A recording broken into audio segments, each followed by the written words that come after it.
this is an iHeart podcast. Guaranteed human.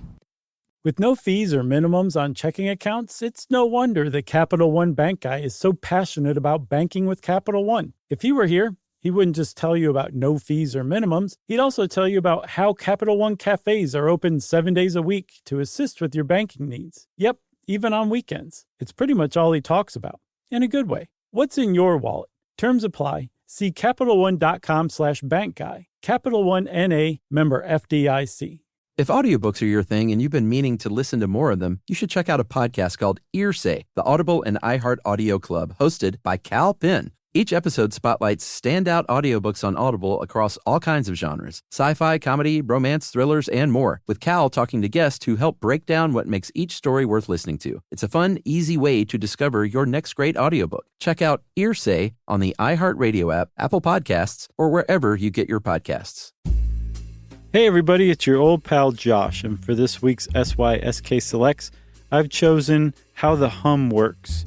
It came out back in December of 2014, and it is probably the saddest, most aggravating affliction I can think of next to Morgellons, because people don't believe you when you have this thing. It's a pretty interesting episode if you ask me. It's got everything. The X-Files makes an appearance, and so does Vocal Fry before our Vocal Fry episode ever came out. So I hope you enjoy it. Bonne chance.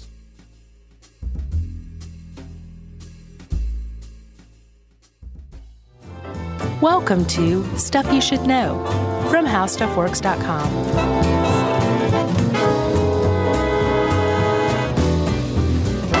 Hey, and welcome to the podcast. I'm Josh Clark with Charles W. Chuck Bryant, and I would say it's Stuff You Should Know, but it's not, because I haven't said Jerry, and now I did, so this is Stuff You Should Know.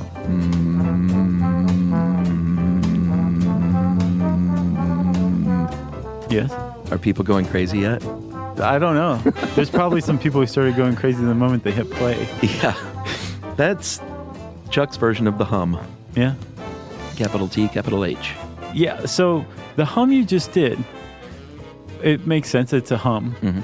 But apparently, like, if you'd listened, I wonder if you can hear the same thing I'm hearing because you're hearing it in your head, but there's like a gravelly quality to it. A vocal fry.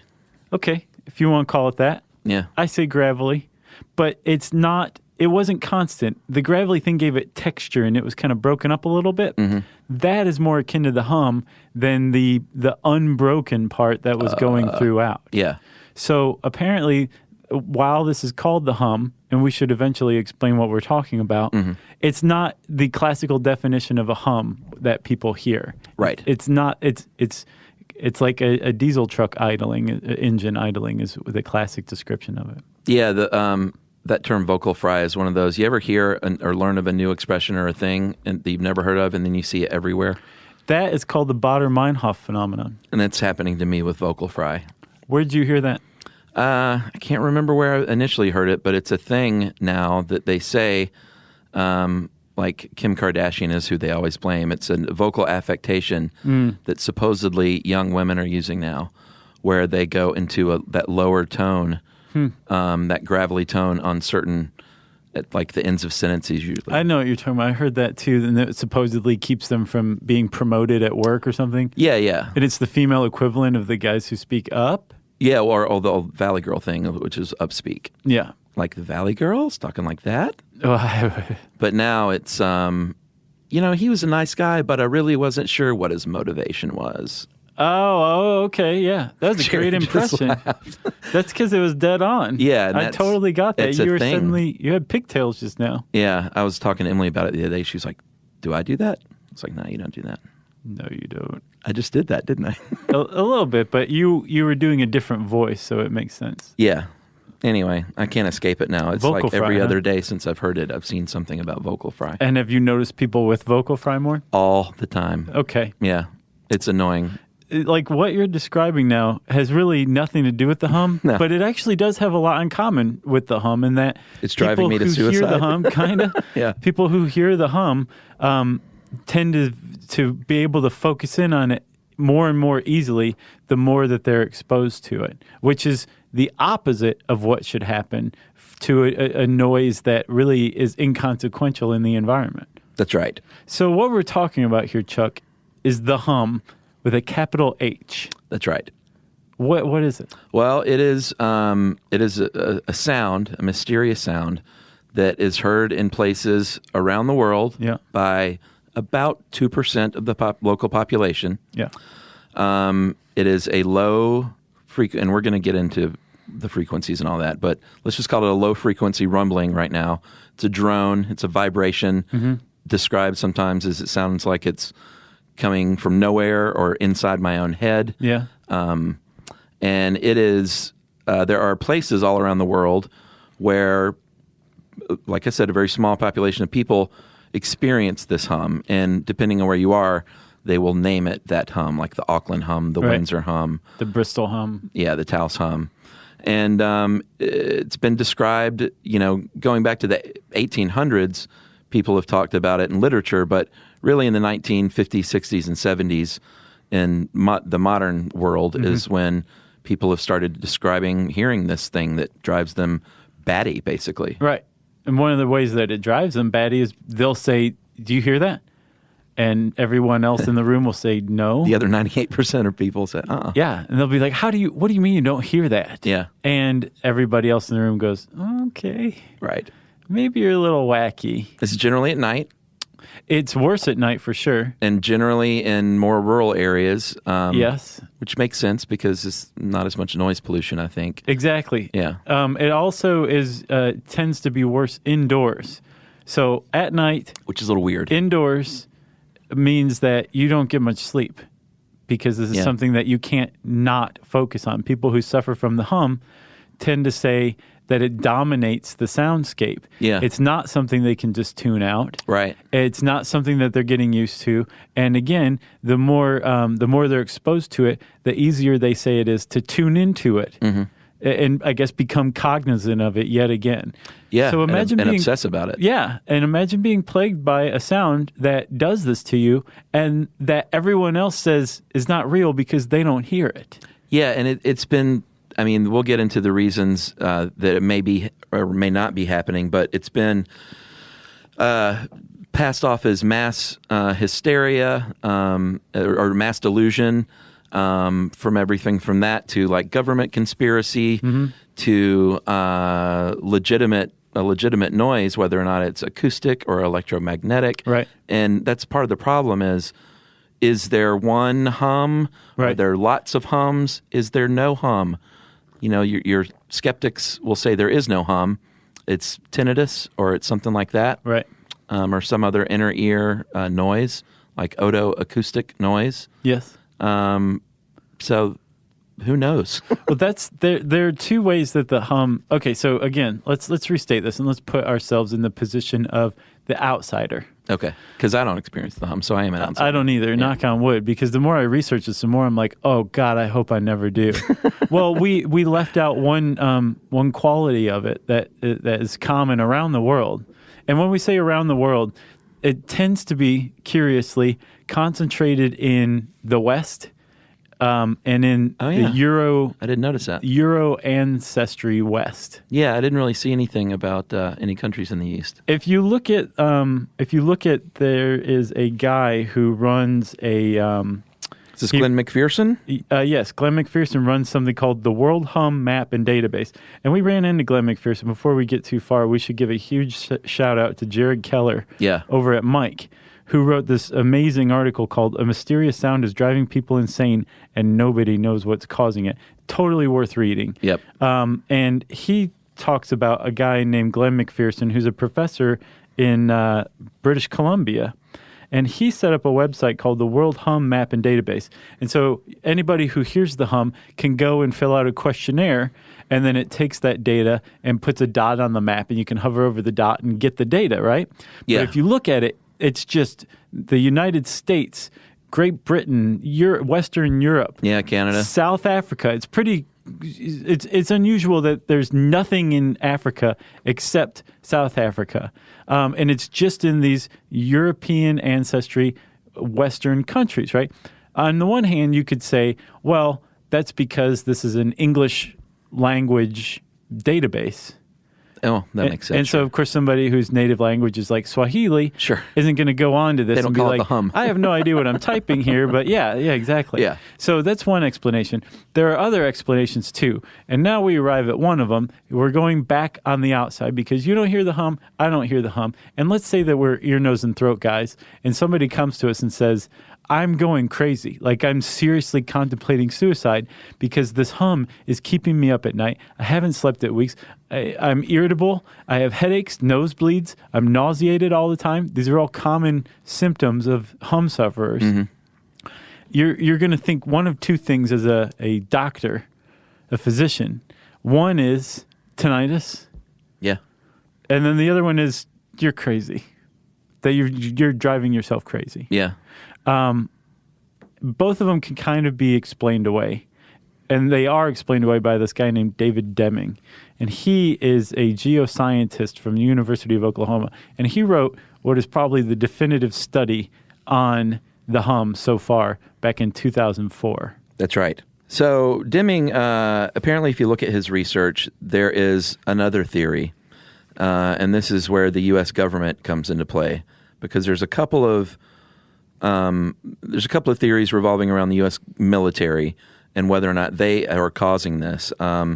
One is with their high-frequency active auroral research program, HAARP in Alaska. Huh. And they transmit RF signals into the ionosphere. And should we go ahead and start talking about the frequency ranges? VLF and ELF. Yes. VLF is very low frequency, and those are waves at 0.1 hertz. And the other one is ELF, right? Those are extremely low frequencies, and they're in the range of the same amount of hertz, but their wavelength is up to like 100,000 meters. Right. That's an extremely long wavelength. That's right. And people who think, they call them hum investigators, mm-hmm. They believe pretty much that it is VLF and ELF tones that are driving these people crazy. And those tones can drive you crazy. They do have adverse effects on the body. You probably heard it about a lot when it comes to like cell phone radiation, that right. kind of thing. Yeah. But whether or not ELF and VLF is or are the hum is what's a matter of much debate.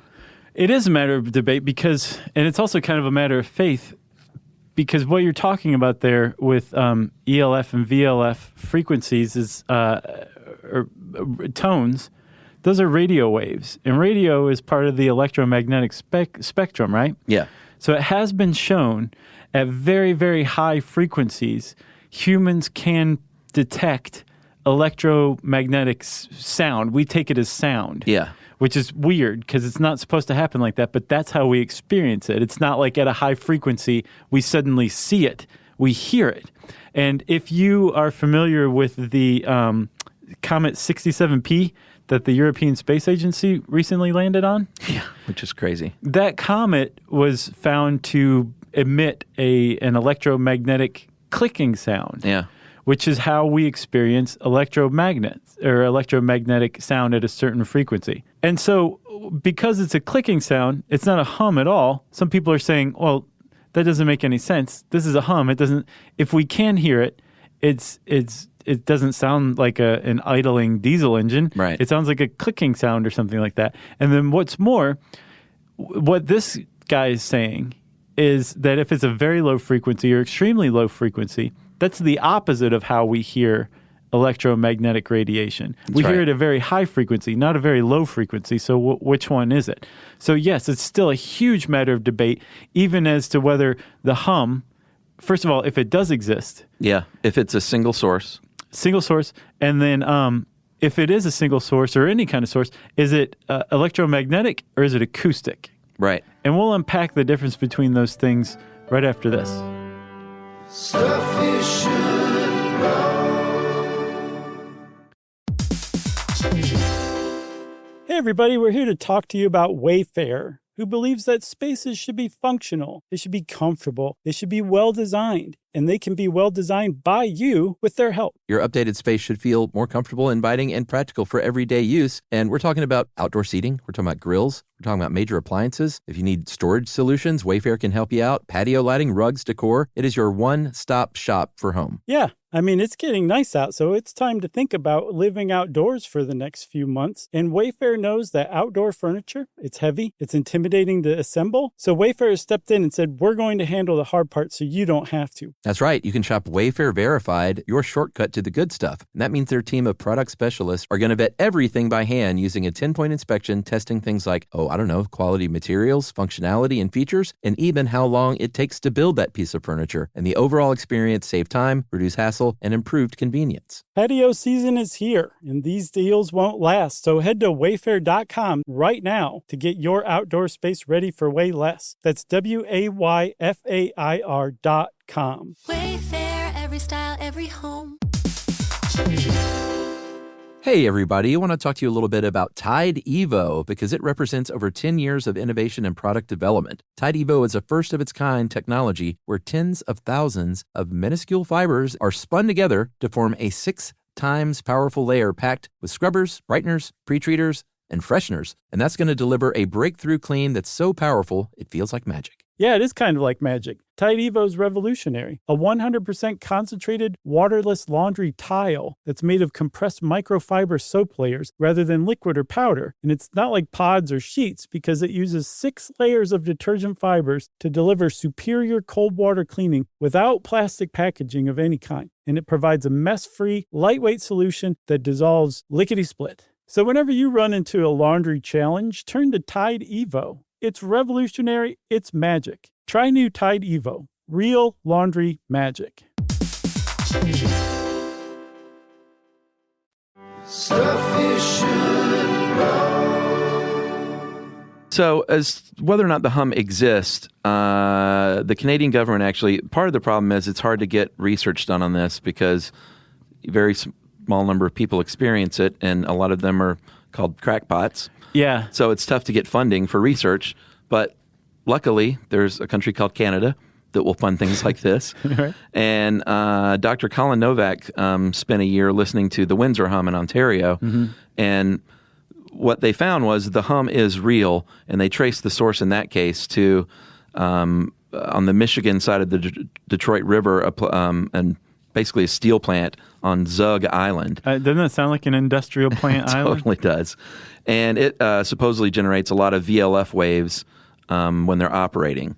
So in this instance, at least, the hum was a real thing, and they found out it was a tone created from basically an industrial plant. Right. So they apparently took steps to cut down on whatever energy it was emitting. Yeah, they turned off the hum machine. Right, exactly. And all of a sudden, some people said, hey, that worked. A lot of people said that did absolutely nothing. The hum's still out there. And then the most people said, I still don't know what you're talking about. So that wasn't actually the first time government has looked into the hum. In Taos, New Mexico, there's something called the Taos hum. And apparently somebody wrote in to complain about it to a local newspaper, and all of a sudden, like hundreds more people said, yes, I hear the same thing. I've been hearing the same thing for years. What is going on? And enough people said something in New Mexico that it prompted an investigation by the University of New Mexico and Sandia Labs, which I think is like a government-affiliated kind of it's a neat research lab. They do all sorts of cool clandestine stuff. Nice. Right? And X-Files. Very much so. Yeah. And actually, the X-Files mentioned the hum in an episode called Drive. Yeah. Interesting. They talk about it. There was a couple of characters had to constantly move westward or else they would suffer from the pressure of this hum that no one else could hear. Let me guess. Mulder believed, Scully did not. Exactly. You saw that one? No, I didn't, but you know. So they looked into the Taos hum, and they could never figure out what it was. So I think they kind of wrote it off as either mass delusion or a bunch of people had tinnitus or what have you. Which is, again, that's the easy answer. Like, you have tinnitus. The problem is if a person has tinnitus, the sound is internal. Like remember there's like the idea that the And isn't it a high pitch ringing? yes, usually it can vary in pitch. Right. But for the most part, you can tell it's internal. With the hum, everyone who experiences the hum says, "No, this is external," and they're so convinced it's external that they'll go out at night when it's worse and try to find the source of it. They'll drive around their city or their neighborhood or walk around and look for what it is that's driving them crazy, and they'll never find it. Yeah, or they'll turn off the power to their house, or I mean, there's all sorts of extreme, and of course, it's all like anecdotal. But people that are driven to suicide, or this one guy who intentionally deafened himself with a chainsaw. Yeah, which I'm not sure how you do. I guess you think you just hold a chainsaw up to your ear for a long time. Yeah, exactly. And possibly even murder, which we'll get to in a bit. Oh, yeah. Which is pretty interesting. But the point is that it's not just something that's just bugging people. Like it is having the hum. There are people all over the world that don't know each other, that have never met, that are suffering from something that they hear that other people can't hear. In concentrated areas. Yeah, and that's affecting their quality of life. And I don't know if I ever finished the sentence, which is weird. That means I'm really interested in something. Okay. But did we say, or did I say that people who suffer from the hum tend to be in their 50s and older? Yeah, that's one of the markers between like 50 and 70. Okay, so this is something in the favor of acoustic sound. Right. So acoustic sound is a compression wave. Yeah. And it's something that's carried through and propagates through media. So it's a vibration in the air, whereas an electromagnetic wave it comes from an electrical or a magnetic or both source. Yeah. This is like the vibration. It's a sound wave. That's an acoustic wave, right? Right. So as we age, say you get to around 50 years of age, your ability to hear high frequency and mid frequency acoustic sound diminishes. Mm-hmm. Your low frequency capabilities go undiminished. So it's not like they increase, but comparatively speaking, you get better at hearing low frequencies around age 50. Interesting. So what some people think is that if it is electromagnetic, then there are some people out there who are capable of hearing electromagnetic waves. Right. While the rest of us can't. Right. And they're being driven crazy by some source that we have yet to identify. Right.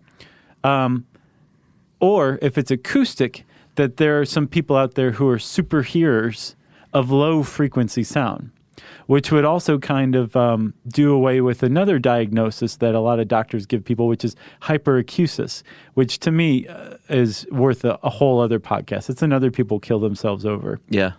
This heightened hyper hearing. Oh, yeah. To where like the rustle of clothes is unbearable. Right. Oh, man. The thing is if you have hyperacusis, it's not just going to be some hum that you hear and everything else is normal, which is what hum sufferers experience. Mm-hmm.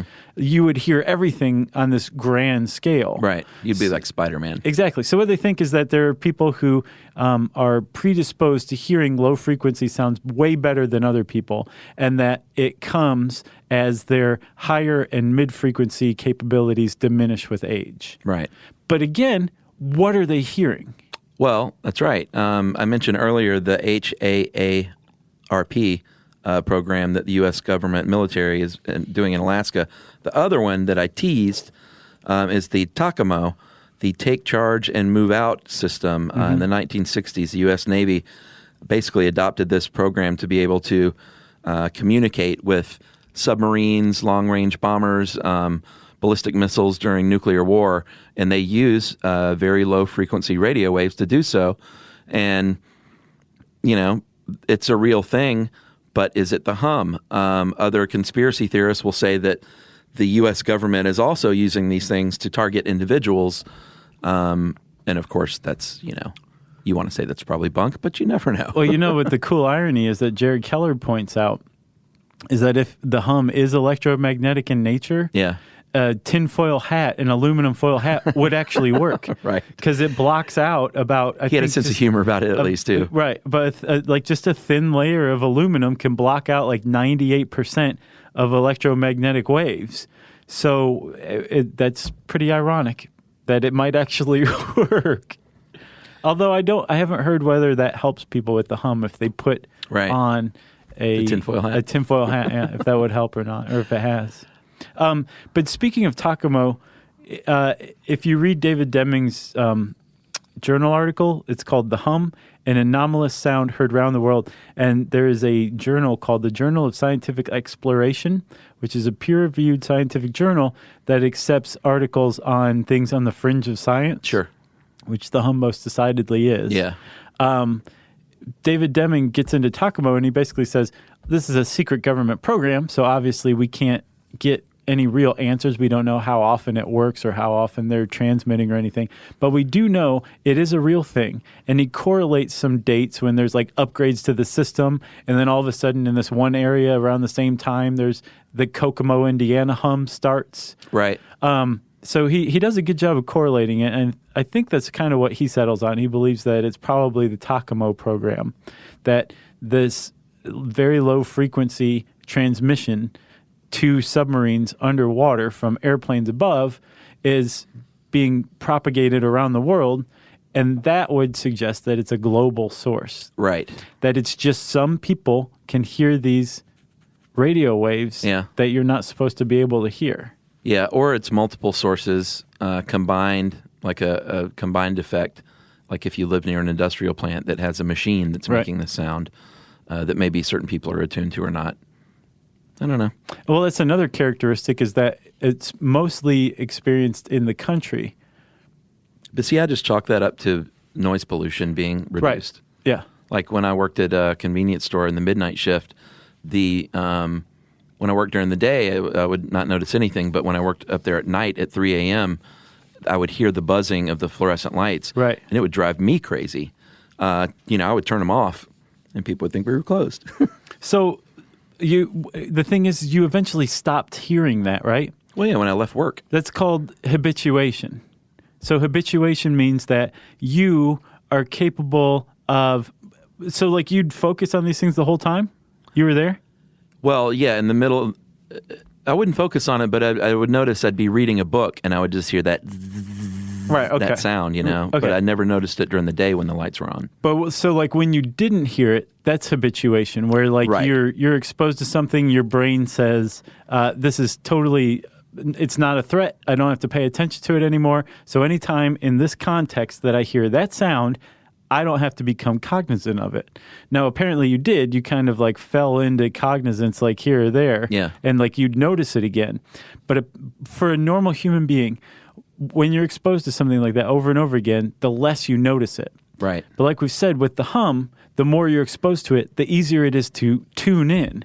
Yeah. And what that's like you called... can't escape it. No. And not only can you not escape it, you can catch it easier and easier. Like you can become cognizant of it easier and easier the more you're exposed to it. And that's called sensitization, where I guess another explanation for the sufferers of the hum, if they are hearing something, one of the reasons that it drives them so batty is because their habituation levels are low, but their sensitization levels are high. Right. So they're not able to ignore it, and some part of their brain is focusing in on it. Yeah. And this creates this, I guess, a perfect storm of hellaciousness. All right. Well, right after this break, I did mention murder. So we're going to talk about one of the more interesting parts of the effects of the hum right after this. Hey, everybody. I want to talk to you a little bit about Tide Evo because it represents over 10 years of innovation and product development. Tide Evo is a first-of-its-kind technology where tens of thousands of minuscule fibers are spun together to form a 6 times powerful layer packed with scrubbers, brighteners, pre-treaters, and fresheners. And that's going to deliver a breakthrough clean that's so powerful, it feels like magic. Yeah, it is kind of like magic. Tide Evo is revolutionary. A 100% concentrated, waterless laundry tile that's made of compressed microfiber soap layers rather than liquid or powder. And it's not like pods or sheets because it uses 6 layers of detergent fibers to deliver superior cold water cleaning without plastic packaging of any kind. And it provides a mess-free, lightweight solution that dissolves lickety-split. So whenever you run into a laundry challenge, turn to Tide Evo. It's revolutionary. It's magic. Try new Tide Evo. Real laundry magic.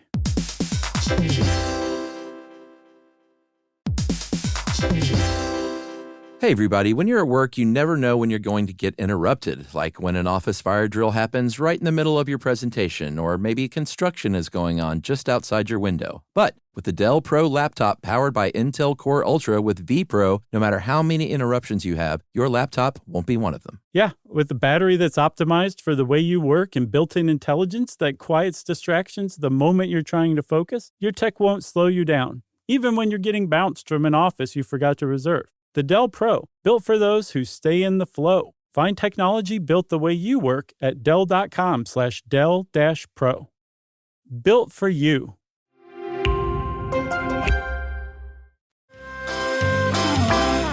All right, so I mentioned murder, like I said, and one of the things that, what is the guy's name? Steve Colhays. He's a mechanical engineer and hum investigator in Connecticut, and I believe he was the one that traced the Windsor hum to Zug Island, and he has done some research that he believes the hum, and others believe the hum, could be responsible for, for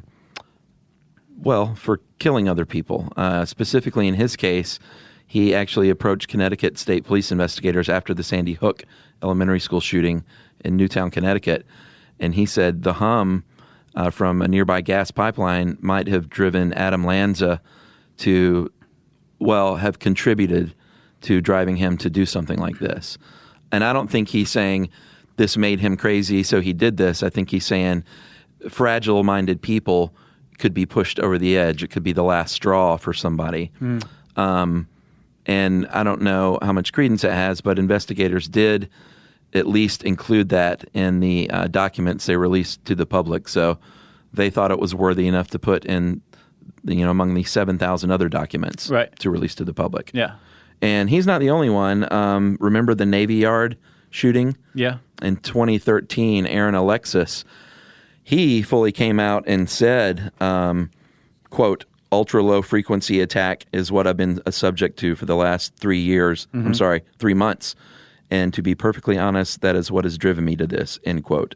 And he scrawled and scratched ELF on the shotgun barrel that he used to kill 12 people at the Washington Navy Yard. And he scratched my ELF weapon on the stock, I think. Yeah, and basically conspiracy theorists would say, well, this is clearly driving people to do things like this. Skeptics are going to say, no, these people are delusional. And they're the ones who believe the government is shooting them with these ELF tones and driving them crazy. Yeah.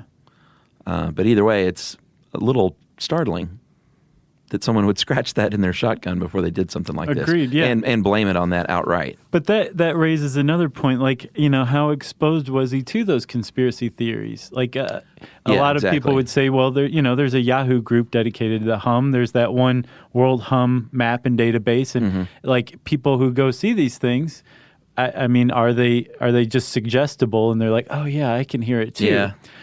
David Deming points out, that's crazy. The idea that people are tuning into this thing that's having a really diminishing effect on their well-being as part of just a mass delusion or something like that kind of goes against the typical psychology of mass delusion where people join crowds to get some sort of positive benefit or effect from it. Right. And you can argue they're feeling a sense of inclusion or whatever by saying, I hear the hum too. Even in a very small minority. But apparently if you are a hum sufferer, your life is screwed up and you are not a happy person. Yeah, I will say this. One thing I've noticed about conspiracy theorists is none of them ever believe one. Yeah. It seems like they believe a lot of them. Yeah.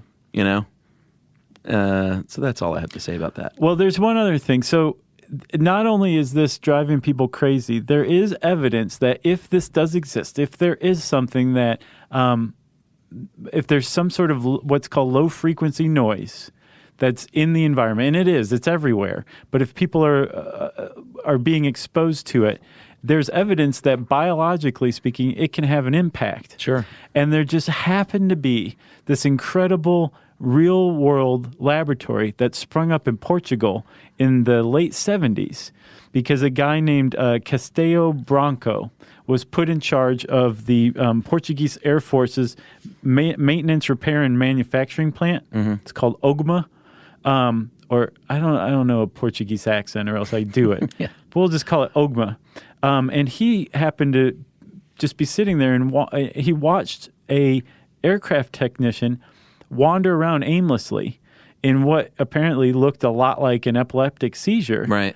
To this doctor, and it was during what's called an aircraft run-up procedure where they're like going through all the systems, and this guy was just standing there, and all of a sudden he's wandering around. Yeah. So he looked into it and found that 10% of the workers at this aircraft repair shop were diagnosed with late-onset epilepsy. And if you looked at this population and compared it to the population of Portugal at large, you wouldn't expect 10% to have it. You'd expect 0.2% Oh, wow. to have it. Yeah. So the fact that there are a lot of people who are being diagnosed with this really led them to believe that they were exposed to this low-frequency noise, or that it was having a dangerous effect on them. And this one guy who was a worker there got really interested in all this, and he created a living will. His name was Felipe Pedro, and Felipe Pedro was like, you cut me open the moment I die and do an autopsy. And they found this guy was messed up. Like how? Like his aorta, his heart, was thickened. The walls were thickened inexplicably. Fried chicken? Yeah, pretty much. Yeah. But no, that would be explicable. Oh, so he was a very healthy person then, is what you're saying? Apparently what they found doesn't jibe with his lifestyle. All right. He was diagnosed with late onset epilepsy. He died at age 58. He had thickened heart tissue. He had a tumor in his kidney. He had a tumor in his liver. And apparently now, thanks to this guy and his autopsy, he kind of like laid the groundwork for this investigation into low-frequency noise being dangerous for humans, even though we don't feel anything. Right. But on a cellular level, being exposed to this stuff has these effects. So apparently, if you have thickening of your heart tissue without any kind of inflammation response, that is a classic sign of low-frequency noise damage. It's what's called vibroacoustic disease. Which certain people may be susceptible to and others are not, in theory. Supposedly, anyone exposed to it would be susceptible to it. Oh, really? The way that it ties into the hum is some people might actually be able to hear what they're being exposed to. Yeah. While most people might not. So we're all exposed to it then. Yeah, in this article, I can't remember the name of it, but it was basically an overview of this aircraft place by some Portuguese scientists. They said it's almost impossible to get a control group to compare because everybody's exposed to low frequency noise. Just most of us aren't aware of it. Yeah, it's just everywhere, but it's not considered a nuisance. Except for that 2 to 11% of poor people who suffer from hearing the hum. Right, and their accounts differ wildly as well. So it's tough to study, and you can't get funding to study because it's fringe science. Yeah, unless you're in Canada. So they say turn a fan on at night. Oh, really? That's what one guy does. Huh. Makes sense. Yeah, turn on a fan or like some sort of like they need white noise to drown it out, and that helps. But yeah, get that app. Get the white noise app. There you go. That's what I sleep to. Again, go read the awesome article by Jared Keller. Yeah, Live Science had a couple of good articles. Yeah. And then David Deming has The Hum, an anomalous sound heard around the world. And then if this kind of stuff floats your boat, you might want to check out some of our friends' sites too. There's a great podcast by our friend Roman Mars named 99% Invisible. Yeah. Who would be able to explain a lot of the science behind this kind of thing. Oh, did he do one on the hum? No, but it's kind of up his alley, like the vibroacoustic idea. Yeah. I can totally see him getting into that. Yeah. And I just think if somebody dug that, they'd dig 99% Invisible. Agreed. And then Damn Interesting. It's another great site that would definitely probably has something about the hum on it. Yeah, and watch the X-Files. Yeah. Right? Yeah, our pal Mulder.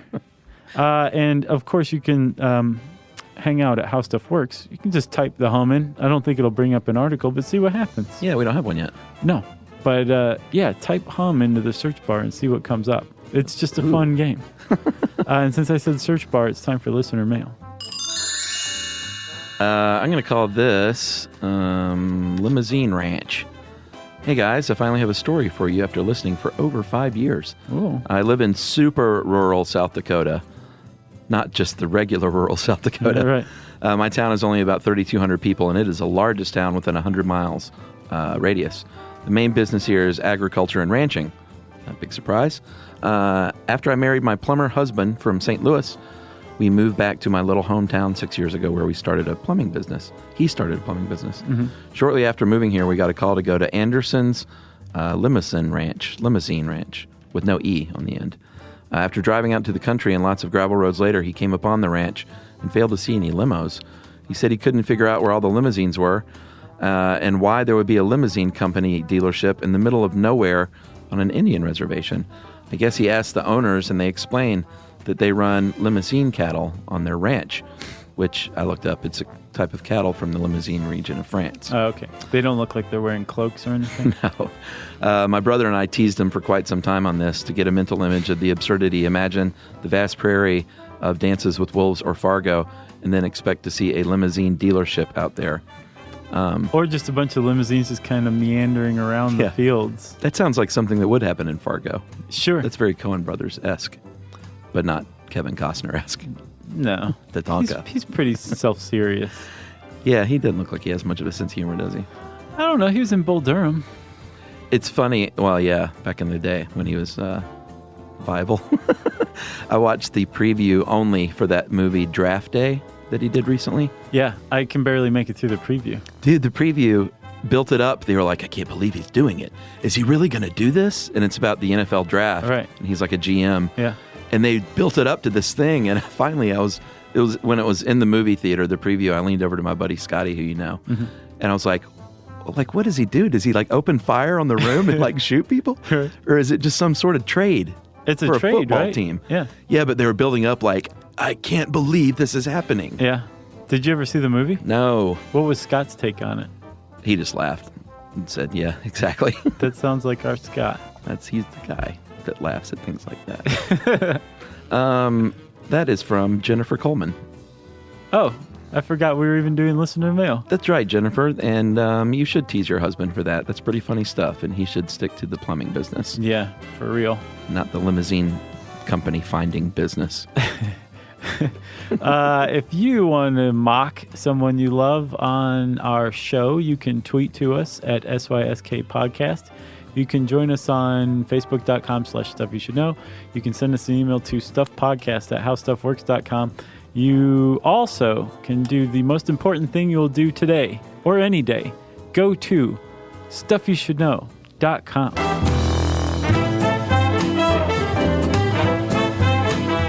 For more on this and thousands of other topics, visit howstuffworks.com.